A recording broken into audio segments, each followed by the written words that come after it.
মিমের কথা শুনে আমি উঠে আর না শুয়ে আমিও ফ্রেশ হতে চলে গেলাম। ফ্রেশ হয়ে এসে মিমকে বললাম, আচ্ছা, আপনি তো রাফির সাথে চলে যাবেন, কিন্তু যে কদিন আমাদের বাসায় আছেন সেই কদিনে যেন কেউ বুঝতে না পারে আমাদের মাঝে স্বামী স্ত্রীর কোনো সম্পর্ক নেই। প্লিজ আমার এই অনুরোধটুকু রাখুন। মিম আমার কথা শুনে কিছুক্ষণ ভাবল, তারপর বলল, হ্যাঁ, ঠিক আছে। আপনার জন্য আমি এটুকু করতেই পারি। আপনাকে অনেক অনেক ধন্যবাদ। আমি মিমকে ধন্যবাদ দিয়ে চলে গেলাম। তারপর বিয়ের সব আনুষ্ঠানিকতা শেষ করে নিজের বাসায় আসলাম আমি আর মিম। তারপর একদিন রাতে মিম হঠাৎ করেই আমাকে জিজ্ঞাসা করলো, আচ্ছা, আমাদের ডিভোর্সের কি খবর? মানে, আমরা কোন দিন একে অপরকে ডিভোর্স দিব? সেটা এখন আর সম্ভব না। কম করে হলেও 6 মাস অপেক্ষা করতে হবে।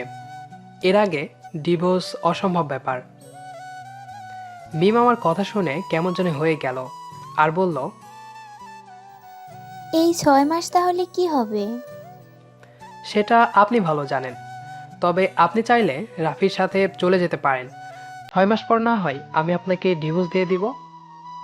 সেটাই ভালো হবে। আপনাকে অনেক অনেক ধন্যবাদ। আমি আর কিছু না বলে নিচে বিছানা করে ঘুমিয়ে পড়ি। আর মিমও মনে হয় ঘুমিয়ে পড়েছিল।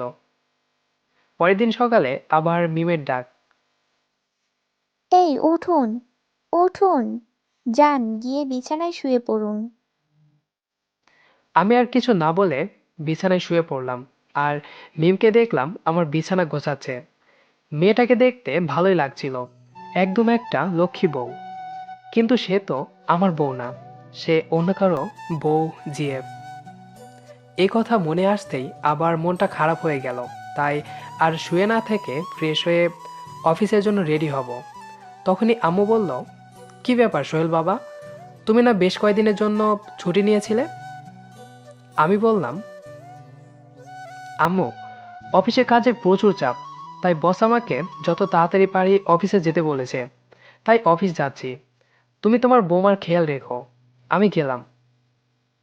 এই বলে আমি অফিসে চলে গেলাম। অফিসে যাওয়ার সাথে সাথে সব কলিগরা আমাকে ঘিরে ধরলো। বিয়ে করার পর তো আপনার দেখাই পাওয়া যাচ্ছে না তানভীর সাহেব। বইয়ের ভালোবাসা কেমন পেলেন? হুম, অনেক ভালোবাসা পেয়েছি। বউ আমাকে ভালোবাসা দিয়ে ভরিয়ে রাখছে। কিন্তু বউ আমাকে কেমন ভালোবাসা দিচ্ছে সেটা তো শুধু আমিই জানি। অনেক কষ্ট হচ্ছিল কলিগদের কথা শুনে, কিন্তু আমি চুপচাপ সব শুনে গেলাম। কারণ আমার তো আর করার কিছুই নাই। সারাদিন কাজ করে বাসায় আসলাম। আসার পর আম্মুর হাতে ব্যাগ দিয়ে আমি ফ্রেশ হতে চলে গেলাম। মিমের কথা একবারও জিজ্ঞেস করলাম না। কি লাভ জিজ্ঞেস করে? সে তো আমার না, সে তো অন্য কারো আমানত। যতদিন আমার কাছে আছে ততদিন যেন ভালোভাবে থাকতে পারে, এটা দেখাই আমার দায়িত্ব। তো ফ্রেশ হয়ে এসে আমি খেতে বসলাম। আম্মু বলল, বাবা সোহেল, প্রথম প্রথম একটু এরকম হবেই, দেখবে পরে সব ঠিক হয়ে যাবে। আমি বললাম, ঠিক হলেই ভালো। আম্মু বলল, ঠিক হয়ে যাবে, চিন্তা করো না। আমি খাওয়া শেষ করে রুমে আসলাম। দেখি মিম শুয়ে আছে। তাই আর কিছু না বলে বিছানা করে শুতে যাব।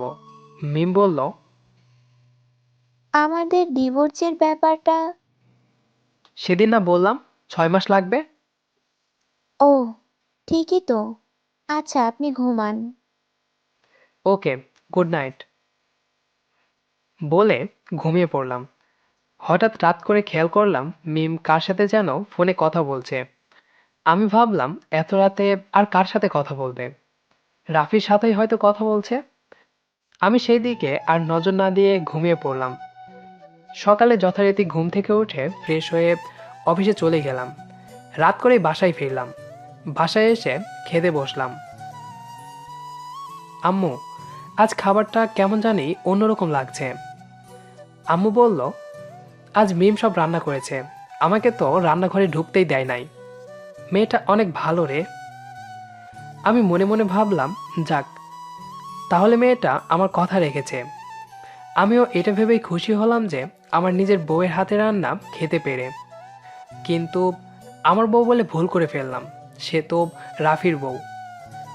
রাতে রুমে প্রবেশ করলাম, করা মাত্রই মিম আমাকে আবার সেই ডিভোর্স নিয়ে প্রশ্ন করলো।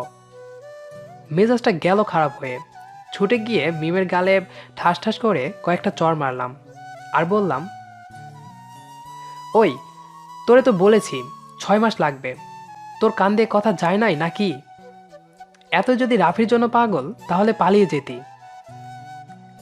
এই বলে রুম থেকে বেরিয়ে ছাদে আসলাম।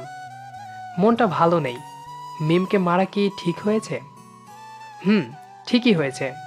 প্রতিদিন এক কথা শুনতে কার ভালো লাগে? আমি সেদিন আমার রুমে যাই নাই, কেমন জানি লজ্জা করছিল নিজের রুমে যেতেই। তাই সেদিন ছাদেই রাত কাটালাম। পরের দিন সকালে ফ্রেশ হয়ে অফিসে চলে গেলাম। হঠাৎ আম্মুর ফোন থেকে কল আসলো। আম্মু বলল, বাবা, বৌমা মন খারাপ করে বসে আছে, কিছু হয়েছে? আমি বললাম, না আম্মু, তেমন কিছু না। আম্মু বলল, বাবা, আমি বলি কি, তুই আজ বৌমাকে নিয়ে একটু ঘুরে আয়। আমি বললাম, কিন্তু আম্মু। আমার কথা শুনে আম্মু বলল, কোনো কিন্তু নয়, তুই এখনই বাসায় আয়। আমি বৌমাকে বলছি তুই তাকে নিয়ে ঘুরতে যাবি। আমি আর কিছু বললাম না। বসের কাছ থেকে ছুটি নিয়ে বাসায় চলে গেলাম। গিয়ে দেখি মিম রেডি হয়ে বসে আছে। হয়তো আম্মু বলেছে বলে কথাটা ফেলতে পারে নাই। আমি আর মিম একসাথে বেরিয়ে পড়লাম, কিন্তু কেউ কোনো কথা বললাম না। আমি বললাম, আই এম সরি, সেদিন নিজেকে ঠিক রাখতে পারি নাই, তাই। ঠিক আছে। আর কোনো কথা না বলে আমরা শপিং মলের ভেতর ঘোরাঘুরি করছি, কিন্তু হঠাৎ করেই মিম দাঁড়িয়ে পড়ল। আমি জিজ্ঞেস করলাম, কি হলো, দাঁড়ালেন যে? মিম একটি ছেলেকে দেখিয়ে দিয়ে বলল, এই সেই রাফি। কিন্তু এ কি? রাফির সাথে ঘনিষ্ঠভাবে অন্য একটি মেয়ে ঘুরে বেড়াচ্ছে। মিম কান্না শুরু করে দিয়েছে। দেখুন, আমি যদি গিয়ে জিজ্ঞেস করি তাহলে রাফি সত্যিটা নাও বলতে পারে। তাই যদি আপনি গিয়ে জিজ্ঞেস করতেন মেয়েটাকে, অনেক ভালো হতো। তারপর আমি গিয়ে মেয়েটার গায়ের সাথে ইচ্ছে করে ধাক্কা খেলাম। সাথে সাথে রাফি বলে উঠল, ওই মিয়া, দেখে চলতে পারেন না? আমি বললাম, আজব, মেয়েটার সাথে ধাক্কা খেয়েছি, মেয়েটা কিছু বলছে না, আপনি বলছেন কেন? রাফি বলল, আমি মেয়েটার স্বামী, তাই আমার স্ত্রীর ভালো মন্দ সব দিকে নজর রাখা আমার দায়িত্ব। আমি বললাম, তা কতদিন হলো বিয়ে করেছেন? দেখে তো মনে হচ্ছে না আপনারা স্বামী স্ত্রী। রাফি বলল, 3 বছর হলো বিয়ে করেছি। আমি তো রাফির কথা শুনে রীতিমতো অবাক হয়ে গেলাম। যে ছেলে অন্য একটা মেয়ের সাথে বিয়ে করেছে 3 বছর আগে, সেই ছেলে কি করে পারে অন্য একটা রিলেশনে জড়াতে? এইসব ভাবার মধ্যেই মিম কোথায় থেকে যেন এসে রাফিকে চর মারছে আর বলছে, তুই আমার সাথে কেন এমন করলি? তুই আমার জীবন নিয়ে কেন ছিনিমিনি করলি? আমি তোর কি এমন ক্ষতি করেছিলাম? এই সব কিছু মার্কেটে সবাই দেখছিল।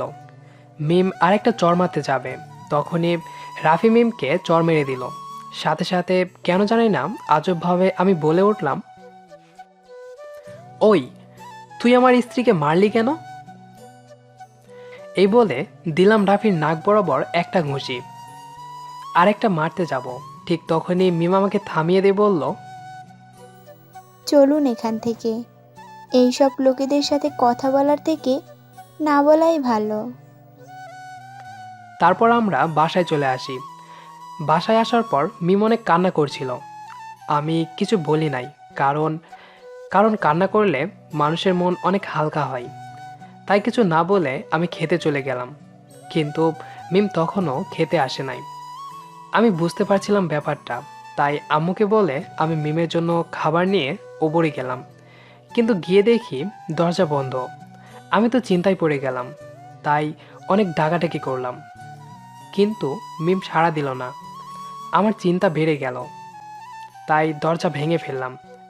ভাঙার পর আমি যা দেখলাম, মিম ফ্যানের সাথে ঝুলছে। আমি তাড়াতাড়ি মিমকে নিচে নামিয়ে কষিয়ে কয়েকটা চড় মারলাম। পরে বললাম, কি করতে যাচ্ছিলেন? মিম অনেক কান্না করলো আর বলল, আমি এ জীবন রাখতে চাই না, আমাকে প্লিজ মরে যেতে দিন। আবার কষিয়ে কয়েকটা চড় বসিয়ে দিলাম। তারপর বললাম, কার জন্য মরতে চান? যে আপনাকে ভালোই বাসে নাই কোনোদিন, তার জন্য? এই গল্পটির বাকি অংশ থাকছে পরবর্তী পার্টে। আমাদের আজকের গল্পটি আপনার কাছে কেমন লেগেছে সেটি অবশ্যই কমেন্ট করে জানিয়ে দিন। আর এই গল্পটির পরবর্তী পার্টটি যদি মিস করতে না চান তাহলে আমাদের তানভীজ ভয়েস ইউটিউব চ্যানেলটি সাবস্ক্রাইব করে সাথেই থাকুন। ধন্যবাদ সবাইকে।